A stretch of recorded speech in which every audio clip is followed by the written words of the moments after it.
What's up, everybody? Welcome to the Nifty experience. I'm Preston, this is Will, and here's Rocky. I don't know if you can see Rocky, but...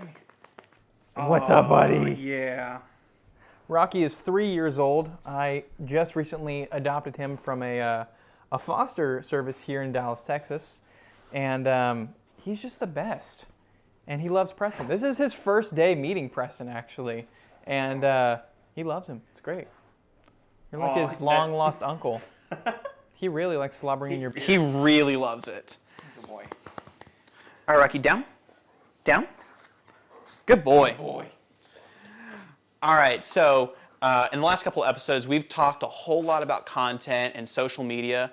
We're gonna go a little bit of a different direction today. We're gonna talk about ads. Before we dive into this topic, make sure you like this video. It helps the YouTube algorithm. It gives us more exposure. Subscribe to our channel and hit that bell so that way you can receive notifications each time we post a new video. Let's start just base level. Where do you run ads? How does it work? So that's a good question. Right now, our main advertising platforms are Facebook and Google for two main reasons. One, Google's very easy, and two, Facebook is where a ton of people are at.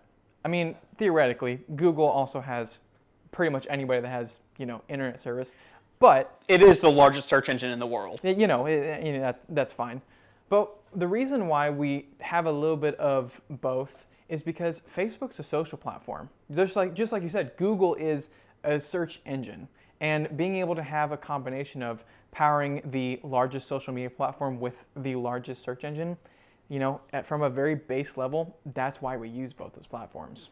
Absolutely. So we run ads for a myriad of clients. Yes. So there's some strategies that we use with all of our clients that seem to just work. Mm-hmm. And we're going to dive into a little bit of that today. With Facebook, we have a pretty standard method on how we reach people. And a lot of it is centered around making sure that people will click on the call to action, whether it's a phone call, whether it's to a landing page, or if it's to a Facebook message. So I think the big thing is understanding kind of what your market is. And with a lot of what we've done, we've realized that if you can get one of your leads in contact with you on the spot, you already have them kind of within your company. And it's almost like we're handing, different clients a lead. And so for us, what's worked is those phone call ads. And we've seen that work for almost all of our clients that we have Facebook ads for.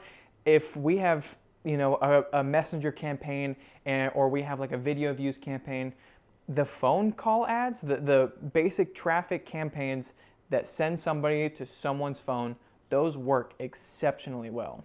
Is really impressive, actually. Mm-hmm. And typically we've been able to get it for under $1 a phone call, which what would you say is a pretty standard cost per click for just a standard ad that has an image and will take you to a landing page? Oh man, that's a good question. Well, I think it's different for different industries. It definitely is. But I think kind of base overall, I would say that your goal should probably be under $1.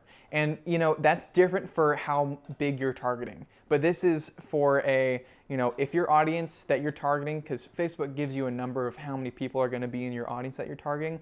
If you're at 1 million or less, you probably want to be shooting for $1 or less. I think that's a good benchmark to have. And obviously, there are tons of different sources, like WordStream, for example, does a great job of breaking down different click-through rates, cost per clicks, all of that stuff. But I think if you can shoot for $1 and ideally less than $1, you're in a really, really good spot.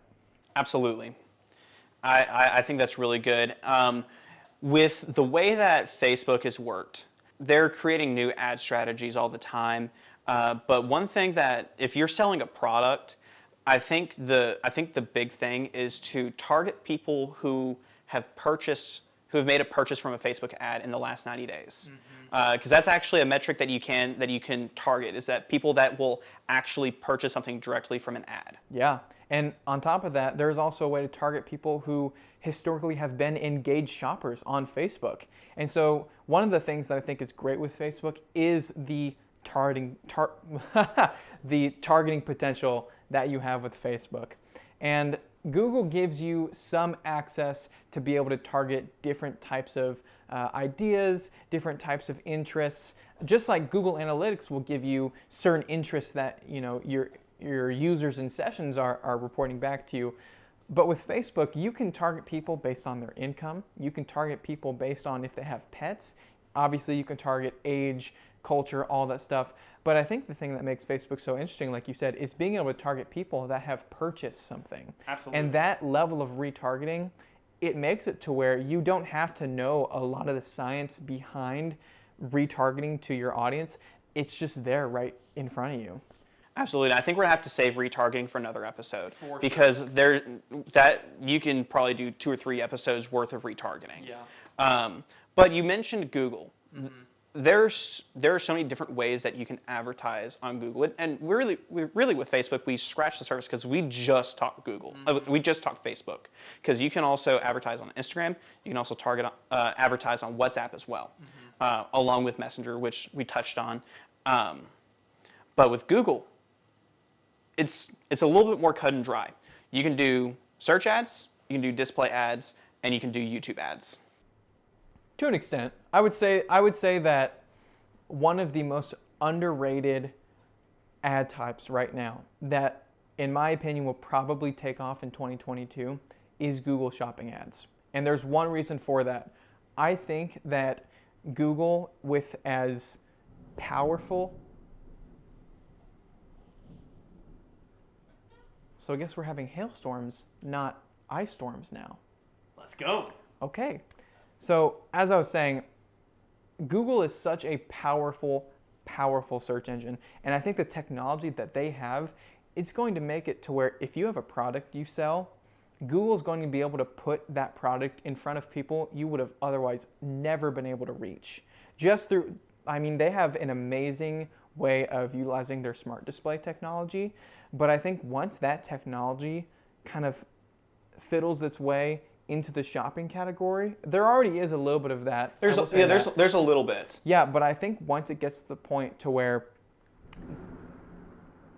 oh snap. Okay.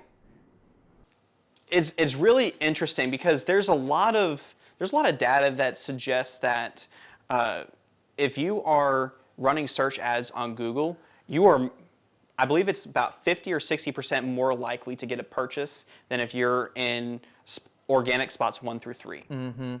Yeah, and it's because you're literally buying the positions above 1, 2, 3, And it's almost like a cheap way of, I wouldn't say it undermines SEO by any means. Definitely not. It's super important to be able to have that. You gotta be kidding, bro. That's intense. That is some real intense thunder. Man, is that gonna ruin the video? No. Oh, you don't think so? No, I'll have some fun with it. Okay, sweet.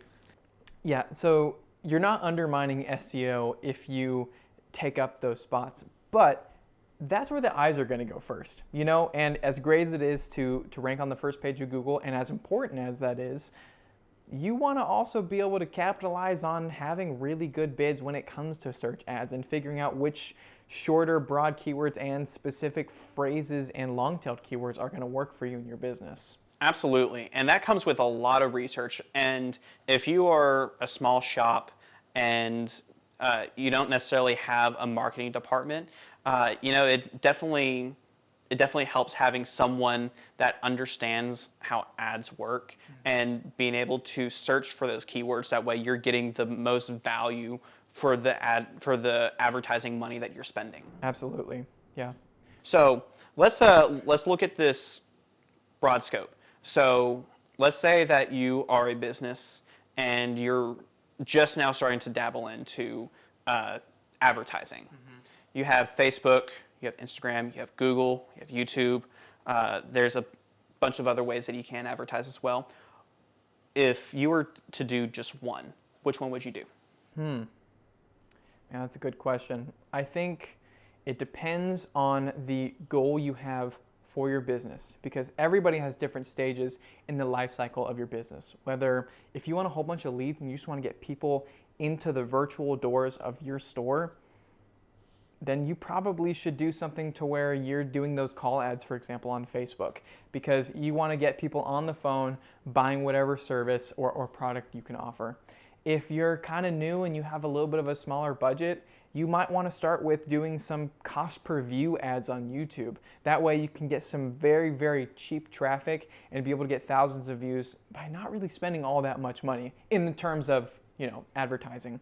But yeah, that's what I think is the best, you know, in terms of where you're at with the business. You just have to assess what's best for me in this moment.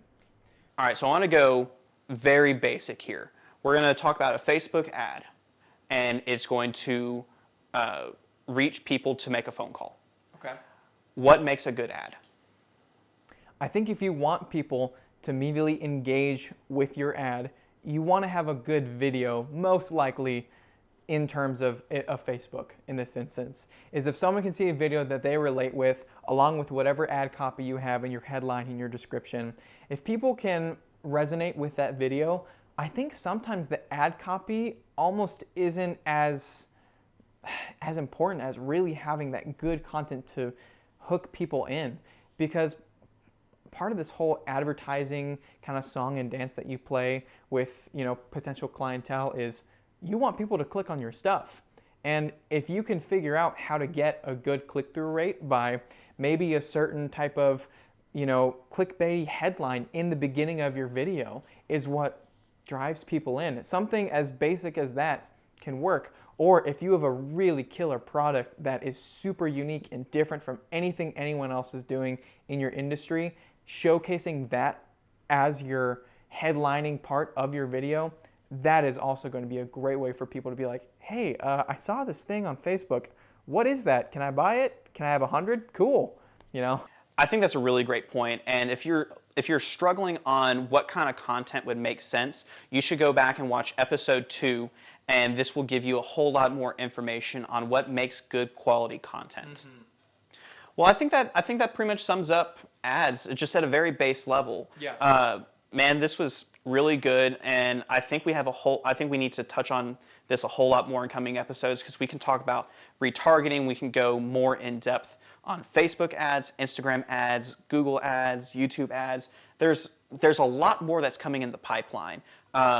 If you want to see more of this kind of content, make sure that you like this video, make sure that you subscribe to our channel, and make sure that you hit that bell so that way you receive notifications each time we post a new video. Thank you so much for watching. We appreciate your support, and like Preston said, thanks for watching.